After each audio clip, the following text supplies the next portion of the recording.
God's grace, mercy, and peace are yours, dear friends who live by faith in Jesus Christ and His resurrection from the dead, and thus your own resurrection from the dead as well. May God be with you as we study His Word today. For just a second, I'd like for you to just glance at your service folder, and you'll see that the lesson starts at the bottom of page 9 and then moves into page 10. And then in the middle of the page there, it has 3 bullet points there: living in the blank, living in the blank, living in the blank. And if you're a note taker and you want to write the word in there, I have a particular word that's going to fill in that blank for each of these things that we're going to learn today. So if you need a pen, you can get up and grab one from the table, I suppose, as you go. But let's begin. In Hebrews chapter 11, we are told the definition of what faith is. It says there that faith is being sure of what you hope for and certain of what you do not see. Faith, by its very nature, is something that we have when we don't really see what's going to happen. That's real clear, isn't it? Let me put it to you this way. I'm stranded on the side of the road. The car is broken down. I call my wife. I say, Angela, I need you to come and pick me up. Angela says, I will pick you up. I then live in faith that Angela is coming to pick me up. I am sure of what I hope for, but I can't see Angela grabbing the keys and going out into the garage and getting into the car and taking that car. I can't see any of that. I'm stuck by the side of the road, aren't I? But I trust, because my wife has made me a promise, I trust that she will do what she says she's going to do, even if I can't see it.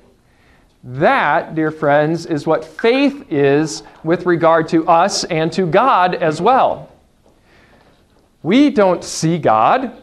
We often can't really see how He's working everything. We can't see Jesus. We only have the promises that God gives to us, and we trust Him because He said that He will do this. And that is faith. We believe even though we don't see, because we trust the one who gives the promises to us. Today, in our lesson from John chapter 20, we're going to listen and see how the disciples learned a few very important things about faith, about trusting in Jesus no matter what, about an understanding of what it means that Jesus has risen from the dead and that He is working all things for our good. And we're going to see how these things apply then to our lives of faith now as we live. And we'll see 3 different blessings really that we get as we live in Jesus, believing without seeing. And those 3 things are the things that you'll find in your blanks in the bulletin. Let's look first at the first thing that we learned from this lesson from this account. If you just look at the first paragraph.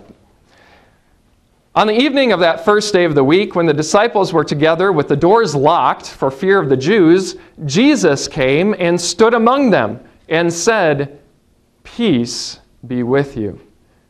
After He said this, He showed them His hands and His side. The disciples were overjoyed when they saw the Lord. Again, Jesus said, "Peace be with you. As the Father has sent me, I am sending you." And with that, He breathed on them and said, "Receive the Holy Spirit. If you forgive anyone his sins, they are forgiven. If you do not forgive them, they are not forgiven." Let's just stop right there for now. Here we are on Easter Sunday. It is now the evening of Easter Sunday. A lot has happened in the last few days. Jesus Christ has been taken, He's been arrested, He's been beaten, He's been whipped, He's been tried, He's been crucified, He's died, He has been laid in a tomb, and the tomb has been sealed up, and all of the disciples of Jesus think this is the end. That's it. This guy that we put our hope in, that we put our trust in, is gone. And they lived in the next 2 days in fear. And that fear was exacerbated because on Easter Sunday morning, on that Sunday morning, the reports started to come in. The tomb is empty. The stone is rolled away. Jesus isn't there anymore.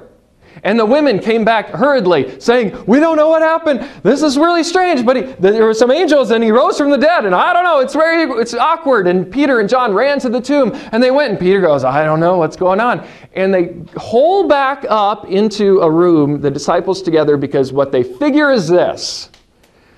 Somebody has taken Jesus' body. We're going to get framed for it. The Jews are going to come after us next, and we're all going to be crucified just like Jesus was.